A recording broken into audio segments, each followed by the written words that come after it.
Asdiqa, salam alaikum, bonjour ou bonsoir les amis. J'espère que vous allez bien partout où vous vous trouvez et plus particulièrement en ces tout derniers jours de ce mois sacré de Ramadan. Et d'ores et déjà, je vous souhaite le meilleur, mais vraiment le meilleur, tout le bonheur du monde à l'approche de Eid al-Fitr Mubarak Saïd. Bienvenue sur votre chaîne Bled Magharibia qui attend comme toujours vos encouragements qui nous font beaucoup de bien. Et merci tout particulièrement pour tous vos commentaires, toutes les critiques. On accepte toutes les critiques sur cette chaîne, positives, négatives. Et on essaye, selon le temps que nous avons d'y répondre. C'est ça, la liberté d'expression. Vous avez le droit le plus absolu de critiquer positivement comme négativement tout ce qui vous vient de cette chaîne. Cette chaîne qui prend des références par-ci, par-là, selon cette liberté d'expression qui est écrite, parlée, diffusée, etc. Et un merci tout particulier en nous recevant chez vous, en nous acceptant chez vous, en séjour béni une nouvelle fois. Mais n'oubliez pas de vous abonner et de faire abonner vos proches, les membres de votre famille, les amis, les connaissances, là où vous êtes, tout simplement, les faire abonner pour y être informés tout simplement des dernières nouveautés qui ont été glanées, récoltées ici et là, selon des sources diverses, pour vous les remettre entre vos mains. Ainsi, vous êtes seul juge de ce que vous recevez à partir de votre chaîne Bled Magharibia. Et cette séquence, cette nouvelle séquence, cette vidéo revient cette fois-ci sur ce Maroc et plus exactement sur la question de son Sahara, où le royaume marocain, écoutez bien, est qualifié de dictature, entre guillemets, dans une certaine ministre espagnole du travail. Botte en touche, sans y répondre, alors qu'elle est coupable justement de ce concept de dictature. D'un autre côté, un certain PP, le Parti populaire espagnol, désavoue cette ministre. Et vous allez me dire, c'est normal, le PP est dans l'opposition. Tout en se rappelant également qu'en cette Espagne, il fut un temps tout récent, le chef du gouvernement espagnol avait limogé son ancienne ministre des Affaires étrangères. Et il paraît que c'est fait à la demande du Maroc. Et il est tenu aujourd'hui de publier. Il est même tenu de publier sa fameuse lettre, cette missive, adressée au souverain marocain. Et vous savez pourquoi?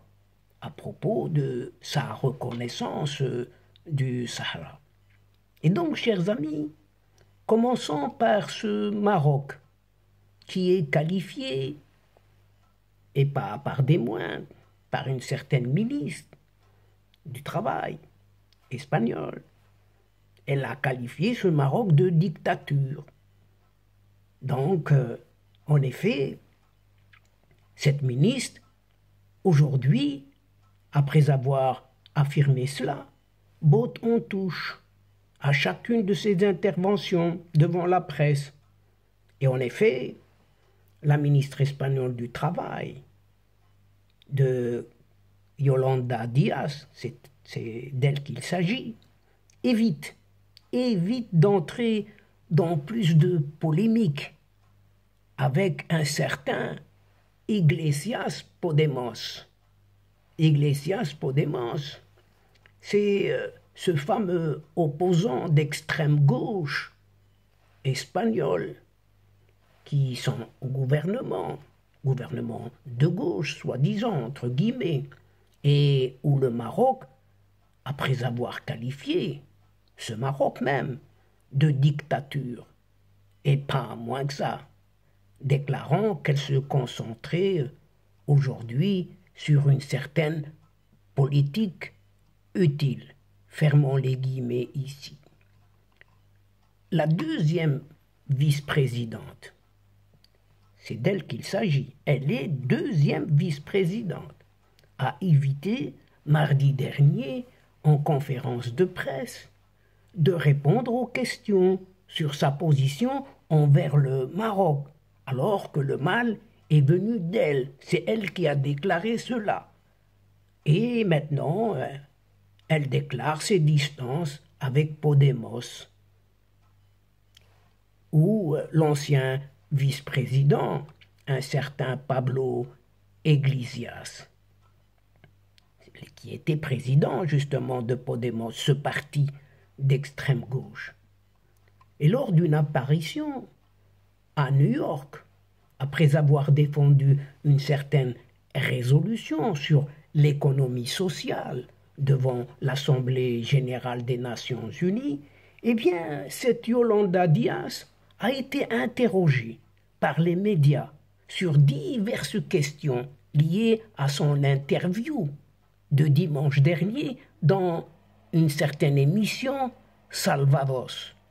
Et Yolanda Díaz a indiqué qu'elle aimerait répondre à ces questions, gênée tout de même, mais qu'elle ne devrait pas et ne pourrait pas le faire, car elle ne s'axerait pas sur la politique utile.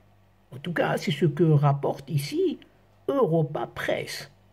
Également, cette Yolanda Díaz a été interrogée pour savoir si elle soutenait ou qualifiait le Maroc de dictature, entre guillemets de nouveau, comme elle l'a lancé dimanche dernier. Et cette vice-présidente s'est bornée tout simplement à déclarer qu'elle appréciait le soutien de cette nation à la résolution sur l'économie sociale, ce qui la rend heureuse depuis qu'elle entretient une gestion quotidienne avec le pays sur les politiques liées aux travailleurs. Quand vous entendez le pays, entendez par là le Maroc, qu'elle qualifie de dictature. En tout cas, ajoute Europa Press. D'autre part, cette ministre du Travail a pointé une certaine mise en cause, de nouveau entre guillemets, faite par les populismes. Elle y revient avec ce parti d'extrême gauche, plutôt d'extrême droite, du mouvement féministe et du syndicalisme, qu'elle considère comme deux secteurs clés pour élargir la démocratie. Elle passe du coq à l'âne. Elle qui est d'extrême gauche, elle va vers les partis de droite cette fois-ci, comme si c'est elle qui dicte les prérogatives de ces partis de droite justement. Et les déclarations de la ministre sur le Maroc cette fois-ci ont précédemment été toutes désavouées par non seulement le PSOE, ce parti socialiste ouvrier espagnol de Pedro Sánchez, son chef de gouvernement, à la tête du gouvernement espagnol, donc, ainsi désavoué aussi par le PP, ce parti populaire de droite qui est dans l'opposition actuellement. Et en effet, à son tour, ce PP désavoue cette Yolanda Díaz. Bien qu'il soit dans l'opposition, ce PP, le Parti populaire espagnol, n'a pas adhéré aux propos de la ministre du Travail, Yolanda Díaz, qualifiant le Maroc de dictature. On y revient, parce que ça passe mal, et ça ne passe pas du tout. Le Maroc n'est pas une dictature. Et je crois que cela affecte les relations bilatérales que notre pays devrait avoir avec un pays voisin comme le Maroc. Ce n'est pas moi qui le déclare, mais cela a été déclaré mardi dernier par Kouka Gamara, la présidente du groupe des députés du Parti populaire espagnol. Pas moins que ça. Donc, c'est la présidente du groupe des députés du Parti populaire espagnol, une certaine Kouka Camara, qui a déclaré cela. Et elle poursuit. Elle poursuit. Nous sommes face à un gouvernement en décomposition. Parlons du gouvernement espagnol. C'est ce qu'a déploré toujours Kouka Gamara dans des déclarations à la presse cette fois-ci. Mais de son côté, un certain González Pons, vice-secrétaire du Parti populaire, chargé de la politique institutionnelle, a invité le gouvernement de Pedro Sánchez à ne pas compliquer encore plus les relations avec le Maroc. Le rejet du Parti populaire quant aux propos de cette Yolanda Díaz est conforme aux instructions données par son président, un certain Alberto Núñez Feijóo, au haut cadre cette fois-ci de son parti, de regarder à la loupe tous les sujets qui se rapportent au Maroc avant de s'y prononcer. Donc, cela s'appelle une mise en garde tout simplement. Des responsables de la direction du Parti populaire ont affirmé dans des déclarations à la presse, faites sous couvert d'anonymat cette fois-ci, que chaque apparition ou prise de position est analysée en détail pour ne pas aggraver les choses. Et il est évident que si nous voulons gouverner comme nous le croyons, il faut prendre soin du Maroc. Vous entendez bien, ont reconnu tous ces responsables. Et le PSOE, ce Parti socialiste ouvrier espagnol, et le gouvernement que préside Pedro Sánchez ont déjà désavoué Yolanda Díaz dans ses propos. Et en revanche, les autres formations, catalanes et basques, qui soutiennent le Polisario, observent le silence le plus total, motus et bouche cousue. Radio, silence, silence, radio. Mais rappelons-nous-en de ce Pedro Sánchez, chef du gouvernement espagnol, lorsqu'il avait limogé une certaine Arantxa González Laya. Il l'a limogé, paraît-il, à la demande du Maroc. Et un rapport du CNI. CNI, c'est ce Centre national de renseignement en Espagne, a confirmé que le Maroc a exigé en 2021 le limogeage de la chef de la diplomatie espagnole, une certaine Arantxa González Laya. Vous vous rappelez, comme condition préalable à la normalisation des relations avec l'Espagne. Juste une semaine après que Rabat l'ait exigé, lors d'une réunion secrète entre les représentants des deux États, le chef du gouvernement a décidé de ne plus compter sur Arantxa González Laya au Conseil des ministres et l'a limogé sans explication pour nommer l'ambassadeur d'Espagne à Paris de l'époque, un certain José Manuel Álvarez, a révélé le journal El Confidencial et repris par toute la presse ibérique. Les mêmes sources ajoutent qu'en pleine crise entre l'Espagne et le Maroc, provoquée par l'exode de milliers de Marocains vers Ceuta, une réunion aurait eu lieu entre l'ambassadeur d'Espagne, Ricardo Díez Hoche Leitner et son homologue marocaine à Madrid, Madame Karima Benaïch. Une rencontre qui aurait été tenue secrète jusqu'à présent et la demande du Maroc y aurait été formulée. L'ambassade du Maroc à Madrid a démenti la tenue de cette réunion. Le gouvernement, le ministère des Affaires étrangères et plusieurs des personnes impliquées en Espagne ont refusé tout simplement de répondre aux questions des journalistes à ce sujet. El Confidentiel, lui, ajoute que cette réunion a été consignée dans une note intitulée Marruecos, situation, crisis bilatérale, à laquelle il a eu accès et qui indique que seuls certains membres de l'exécutif espagnol étaient au courant de la tenue de cette rencontre qui aurait eu lieu un certain 2 juillet 2021. Et le 10 juillet de la même année, le chef du gouvernement, Pedro Sánchez, informe ses ministres de l'imminence d'une crise gouvernementale dont Arantxa González Laya est l'une des victimes, comme on peut l'appeler maintenant, collatérales.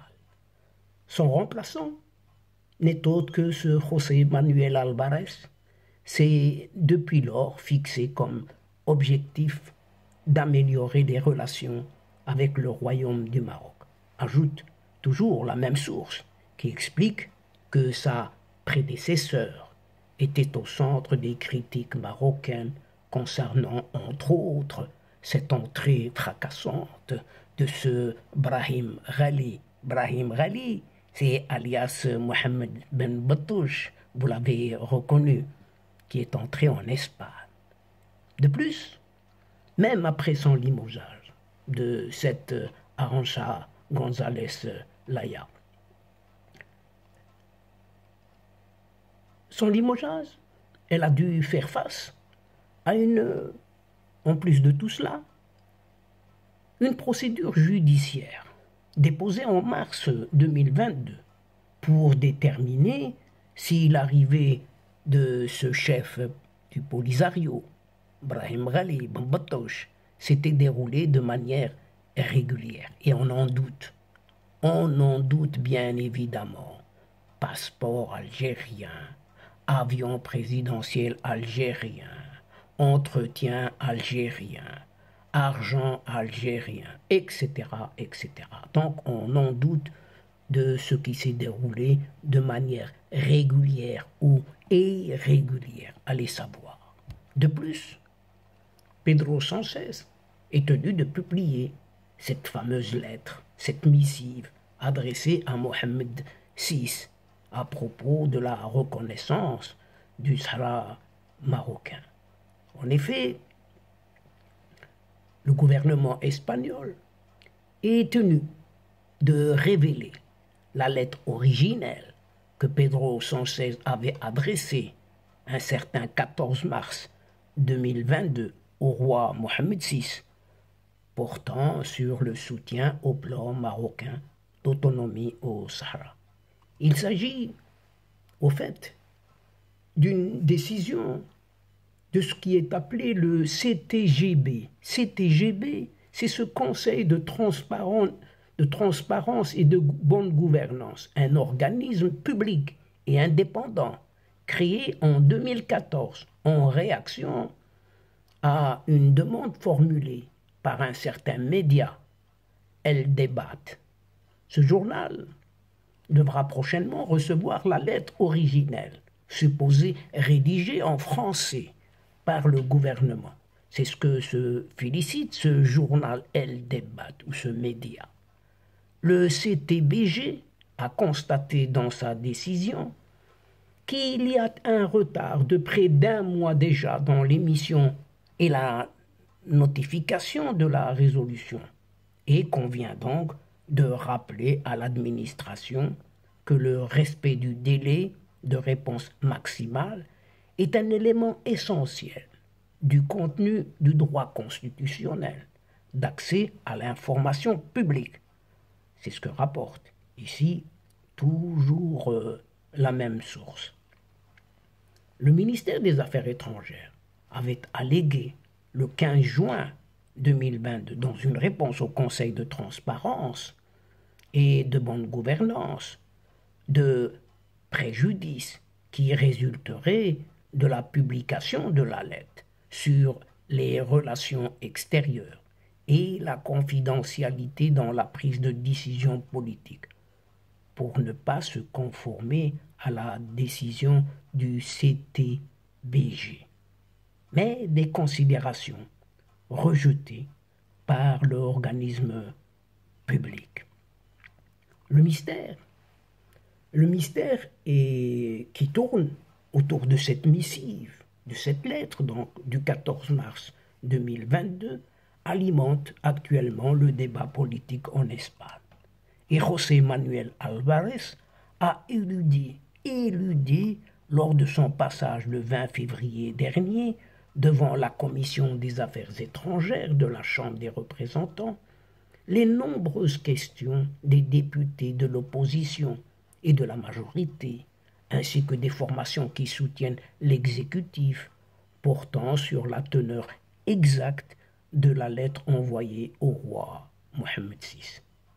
En attendant que le ministère des Affaires étrangères se plie à l'ordre donné par le dit Conseil, il n'y a que 2 sources qui ont publié quelques extraits de cette lettre.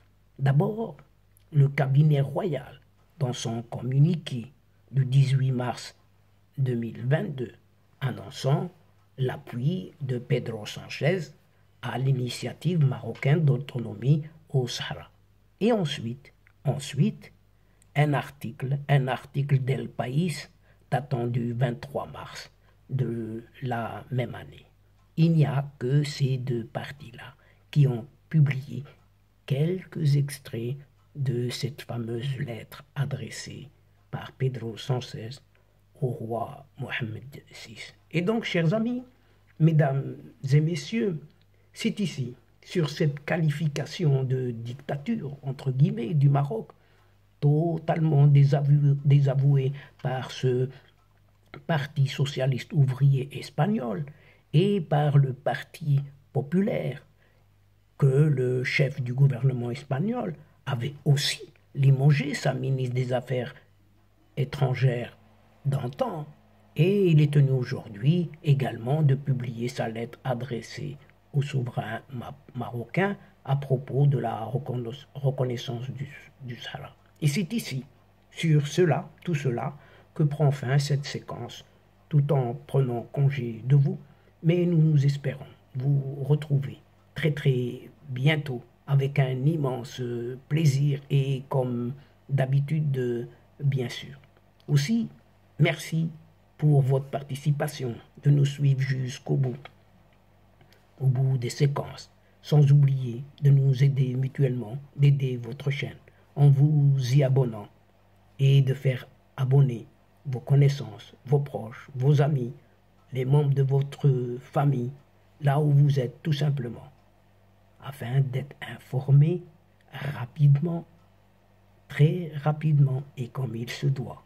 Mais n'oubliez pas de partager les séquences vidéo de votre chaîne autour de vous, partout où vous pouvez le faire, partagez les séquences. Et pour cela, très très simple, un petit geste en cliquant sur votre téléphone, en allant chercher quelques petites adresses dans votre agenda ou biblio.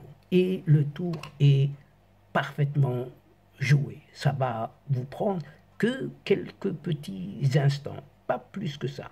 Et quant à moi, le moment est juste à arriver pour vous dire au revoir les amis. La asdiqa, salam alaikum wa rahmatullah wa barakatuh. À la prochaine fois et à bientôt. إلى اللقاء في حصة أخرى إن شاء الله. مع السلامة.